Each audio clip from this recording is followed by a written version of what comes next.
اپنی نیتوں کو خالص کر لو. اپنی انما الاعمال نہیں، یہ دین میں نے پڑھا اور آگے جا کے اس دین کی دعوت دوں گا خالص اللہ کی رضا کی.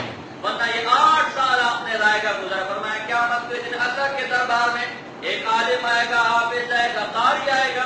اللہ پوچھے گا میرے بندے بتا میرے لیے کیا ہے. فرمایا یا اللہ ساری زندگی میں تیرے لیے قرآن پڑھتا رہا پڑھاتا رہا، ساری زندگی حدیث پڑھتا رہا پڑھاتا رہا، ساری زندگی کے لیے دین حاصل کرتا رہا کراتا رہا، تو بہتر جانتا ہے. اللہ فرمائے گا نہیں، جھوٹ بولتے ہیں. جنہیں قرآن اس لیے حاصل کیا، قرآن اس لیے پڑھایا، حدیث اس لیے حاصل کی، حدیث اس لیے پڑھائی کہ لوگ بولے واہ کیا قاری ہے، واہ کیا محدث ہے، واہ کیا مفسر ہے، واہ کیا مدرس. لوگوں نے بول دیا، پکڑ کے جنت میں ڈال دیا. ایک مجاہد آئے گا اللہ کے، ایک مالدار آئے گا. فرمایا یا اللہ پوچھے گا بتا میرے بندے میرے لیے میرے دربار میں، یا اللہ ساری زندگی تو نے مال کیا تھا، ساری زندگی تیری راہ میں لٹاتا رہا، مساجد بناتا رہا، مدارس بناتا رہا، خانقاہیں آباد کرتا رہا، خیر کا کوئی کام ایسا نہ تھا جو میں نے تیری راہ میں تیری رضا کے اس پر پیسہ نہ لٹایا. اللہ فرمائے گا تو جھوٹ بولتا ہے، تو نے وہ پیسہ اس لیے لٹایا کہ لوگ تجھے بولے واہ کیا مالدار آدمی ہے، کیا سخی آدمی ہے، کیا پیسوں والا. تو نے تو حاکم دائی کی قبر میں مزاج مار ایسے پیسوں والا آدمی نہیں.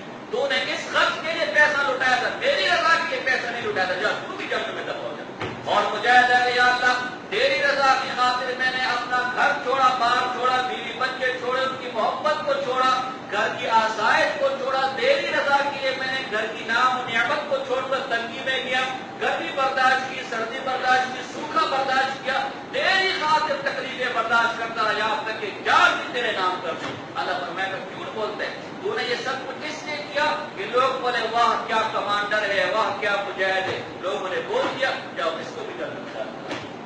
اگر اللہ کی رضا کے اتنے بڑے بڑے کام نہیں کیے دکھلاوے کیے، خدا کی قسم دنیا میں بھی ضلالت ہے اور آخرت میں بھی ضلالت ہے. اور اگر اللہ کی رضا کے لیے کتے کو بھی پانی پلائے تو اللہ اس میں بخش دے گا. ایک بڑی سڑی کی عورت کا واقعہ آتا ہے نا، وہ فائشہ عورت تھی، جب مری تو لوگ کسی اللہ والے کے خواب میں آئے، پوچھا بی اللہ نے تیرے ساتھ کیا معاملہ کیا؟ فرمانے لگی اللہ نے مجھے بخش دیا. بندہ حیران اور پریشان کہ تجھے کیسے بخش دیا؟ تو ساری زندگی فحاشی رویانی میں تم اپنی زندگانی گزاری. وہ کہیں گے اے بندے واقعی میں اپنی ساری زندگی فحاشی اور رویانی میں گزاری. مسئلہ یہ ہوا کہ ایک دن میں راستے میں جا رہی تھی، قبرستان آیا، میرے ساتھ کچھ پانی تھا، وہاں دیکھا ایک کتا پیاس کے مارے زبان نکالے ہوئے. میں نے کہا جیسا بھی ایک خدا کی مخلوق تو ہے، اس کی مخلوق سے مجھے اس پر رحم آیا. میں نے خالق اللہ کی، کوئی اس وقت دیکھنے والا نہ تھا، میں نے خالق اللہ کی رضا کے لیے اس پر رحم کرتے اس رب کی مخلوق میں نے اس کو پانی پلایا. اللہ نے اسی وقت مجھے موت دے دی اور اسی عمل کے سبب سے میری بخشش کر دی. سمجھے کہ نہیں سمجھے؟ دو باتیں مختصر بس جا کو چھٹی دینا اور میں نے بھی جانا. اور تیسری بات یہ کہ دیکھیے صحبت کا بہت زیادہ اثر ہوتا ہے. آپ یہاں ہے، ٹوپی پہنی ہوئی ہے، داڑھی رکھی ہوئی ہے، نماز کو جاتے ہیں، طالب علم ہے نا، لیکن اسکول کالج کے طالب علموں کو دیکھ لیں، نہ ٹوپی ہوتی ہے، نہ داڑھی ہوتی ہے، نہ نماز کو جاتے ہیں، صرف اس واسطے کہ ماحول کی تبدیلی ہے.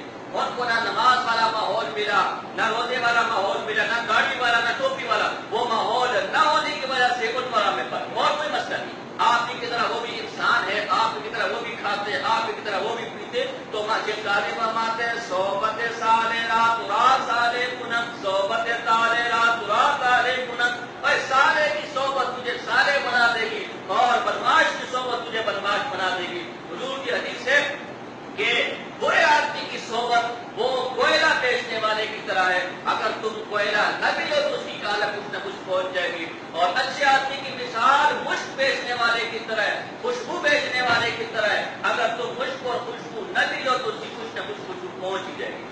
اس لیے یہاں سے بھی جاؤ تو بجائے بدماشوں کے ساتھ صحبت اختیار کرنے کے، بجائے بے دینوں کے ساتھ صحبت اختیار کرنے، اپنے ہی طرح دیندار لوگوں کے ساتھ، نیک لوگوں کے ساتھ رہو، علماء کے ساتھ رہو، طلباء کے ساتھ رہو، صوفیاء کے ساتھ رہو، تاکہ یہ جو چیزیں حاصل آپ نے کی ضائع نہ. بس آخری بات کر کے میں ختم. شیخ سعدی رحمہ اللہ فرماتے ہیں اسی صحبت کے بارے میں، گرے خوشبو ذرا امام روزے رسید از دست محبوب بدستم بدو گفتم کے مشکی یا عبیری کہ از بوئے دل آویز تو مستم بدو گفتہ منگلے ناچیز بودم ولیکن مدت واگر نشستم جمال ہم نشی در من اثر کم وگرنہ من ہما خاکم کے ہستم. اور مجھے ایک حمام میں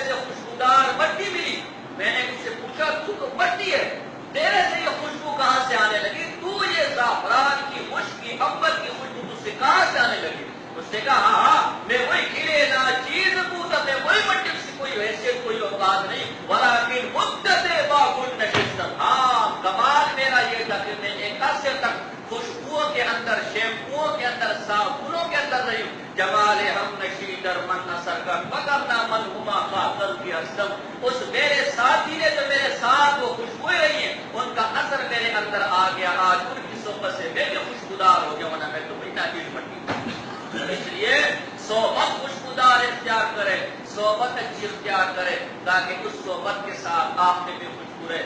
باقی یہ مدرسہ کا چہل پہل آپ کے ساتھ تھی, آپ کے ساتھ گپ شپ تھی. اب پہلے ہمارا اپنا مدرسہ تھا, اب آپ کے ساتھ یہ